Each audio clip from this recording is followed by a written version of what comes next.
Hey guys, welcome to Pinto Code, and from today we'll be starting a new series on Linux where you'll get to learn all about Linux from basic to advanced, and this will be an introductory video of Linux. So yeah, let's get started. So you're at my whiteboard or blackboard. Yeah, blackboard looks better. So let's start with Linux by knowing how Linux came into an existence. Okay, so this was the time of 1964, in which a group of 5 people come together and work on a project uh, whose aim was to create such an operating system for multi-user so that all these users can do multitasking in it, right? So what was the aim? So the aim was to make an operating system for multitasking, for multitasking. Okay, so but by 1969 they withdraw their project because they were not able to work on it anymore. Okay, withdraw. But there were two people in the group of 5 whose name were Dennis Ritchie and Ken Thompson. Okay, so you must all know about Dennis Ritchie, who is the creator of C language. So he was also a part of this group. So they both thought to work on it, and they then made a project called Unix, Unics. Okay, what was the full form of Unix? Is it's uniplexed uniplexed information formation information and computing services.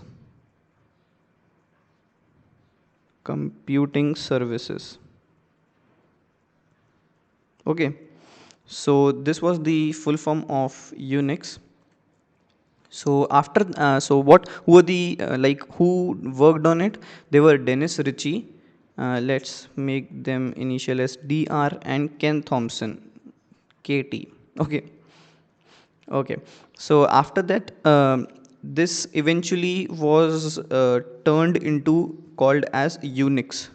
That I think we must know how Unix was created. So this was the part how Unix was created. So the Dennis Ritchie and Ken Thompson thought to make this project as open source. So how Unix become popular was when it get modified and developed into Unix version 6. Unix version 6. Okay, you must be not able to see, so let's switch the screen to yeah. So the development came in become very popular when Unix version 6 came into an existence, and the source code was free and open source. So most of the companies or organizations start to work on Unix version 6, open source. Okay, open source. Open source. So after that, most of the companies started to come and make their own distribution system out of Unix 6 because the source code was free. So they started to make distribution system of it. So due to which most of the companies took advantage of this free source code and made their own operating system, we can say, which some of these companies were who made were IBM, IBM, AIX. Other were Sun, Solaris. I think I spelled it right. The other were Mac OS. So yeah, Mac OS is itself made from Unix. Okay, then the other was HP UX, and yeah, we can write down Linux also in it, but it was not fully made from the Unix part.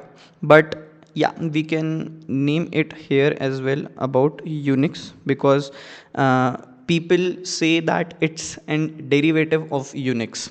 So we can write here Linux as well.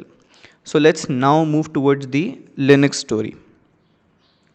Okay, so let me pull down the page. Yeah. So how Linux came into an existence. So there was a boy called Linus Torvald who was studying at one of the university. I think it was Belgium. So if I'm correct, you can comment down below in which university Linus used to study. So he was working on any research paper, and for that he was requiring a distribution system of Unix. But all these company that I have listed above started to started to they started their Unix or distribution system for commercial use. So they started to requiring money for all these for all the whenever you use their distributed system. So he said that I want to work on an operating system and I don't have enough money. So he started to learn about Unix, how Unix was created. Okay, so he started to read and learn about Unix. And then he was also having one of the great professor, that was the Andrew Tenenbaum. Andrew Tenenbaum. Tenen Tenenbaum. Okay, so he made just for an experimental case one of the operating system called Minix, in just to make his student learn about what an operating system and how to create an operating system. So he create himself a operating system called Minix.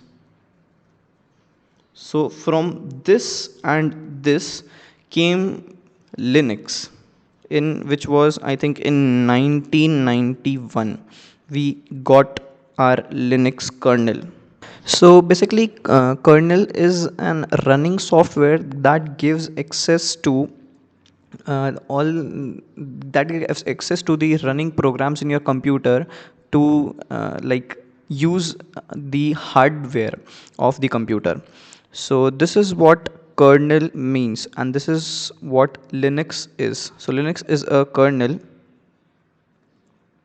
Okay, so after making the kernel, the main aim was to create an operating system, right? So just a fun fact: at that time only, between about let's write it down in this cloud, between 1991 to about 1995, a movement was going on which was called as the free software movement. Free software movement. Okay, so what was the aim of this movement was to make all the software free, and so that all the developers can learn by using all these free software, right? So there came about a term called GNU, which is basically an extensive collection of free software which led to be used for an making of an operating system or all these part. So basically you can just assume GNU to be an collection of free softwares, so for building an operating system. Okay, so then what happened was, so by the use of this free softwares, we lead to an operating system. Okay, Some of the example of operating system which were made by the combination of Linux, which was made by the combination of Linux and the free software which is GNU, are RHEL, which is Red Hat Enterprise Linux. Other were Fedora,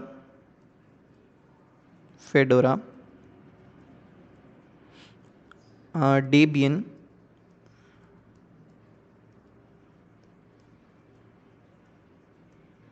Debian, mm, and other operating system. Let's name them as others, which in some of them include like Ubuntu, which is like many like popular right now. Ubuntu. We have Kali Linux, which is usually used for hacking purpose, because some of the software in Kali Linux are very useful for cyber security purpose and hacking purpose. So this was Kali Linux, and other are like CentOS, whose full form is actually Central Operating System. Okay, CentOS. And there could be other, like the Amazon itself created his operating system, which was Amazon Linux. Let's just write the initials. Okay, so these were all other operating system that also come into existence after the combination of the Linux kernel and the GNU, which is the group of free softwares. So this is how Ubuntu or Linux came into an existence. So this is the whole story of how Linux was made.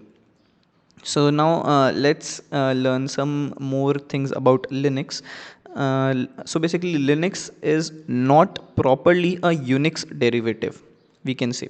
Okay, so because Linux was written from scratch only with an idea of Unix, we can say. Okay, and with the like some of the source code used by Andrew Tenenbaum, which I have told you, where I have told you, yeah, here I have told you about Andrew Tenenbaum and the Unix part.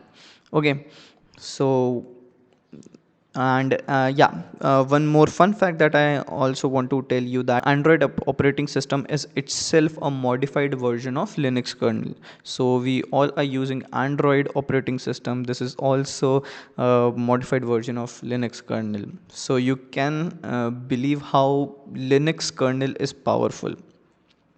And let's move forward to the advantages of Linux kernel. Okay, so let me change the color of my pen. Let's take this. So Linux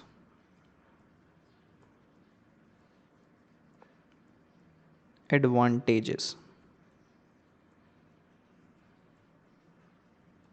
Okay, so first advantage, like all of you must have guessed, that it's an open source.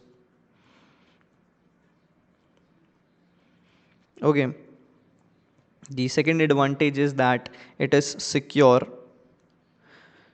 because of many reasons, because Linux is usually known for its command line interface. For those who don't know about what is GUI, or I am saying it to be GUI most of the time. So there were actually two operating system. Okay, so the first was CLI and the other was GUI.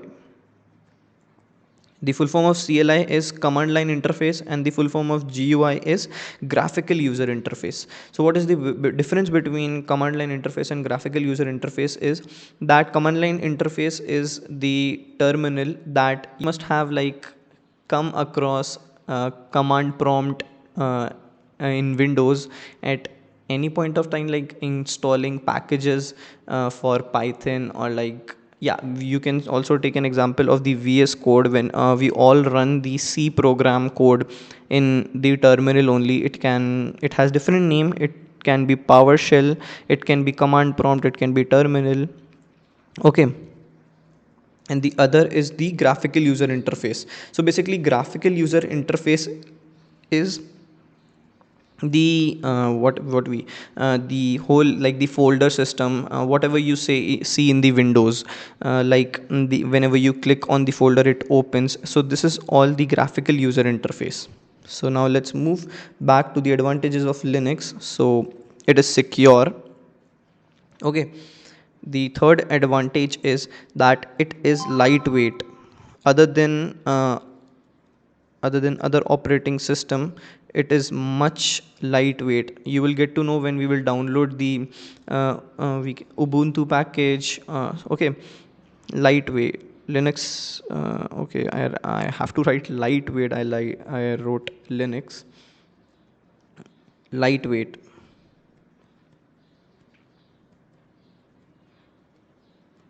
Lightweight. So the other advantage are, like I think Ubuntu is about 2 or 2.5 GB. So yeah, it's in lightweight. Multi-user and multitasking for sure, the main aim of Unix. So it is multi-user, or what we can say multitasking.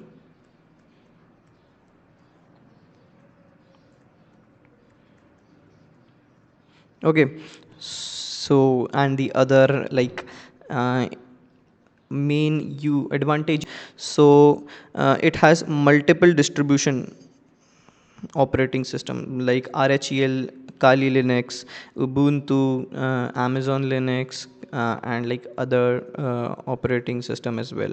So yeah, multiple distribution distribution is again an important, like a plus point, you can say. Yeah, plus point is better. So it's a plus point for the whole Linux. So what we have listed down are 1, 2, 3, 4, 5. So basically 5 points that are the advantage of Linux operating system.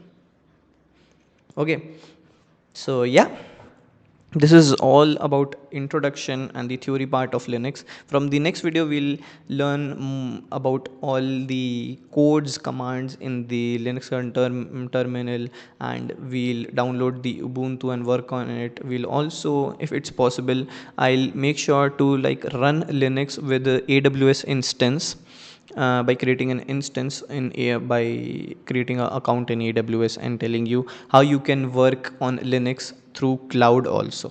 Okay, so yeah, stay tuned and let's meet again, and happy learning. Thank you.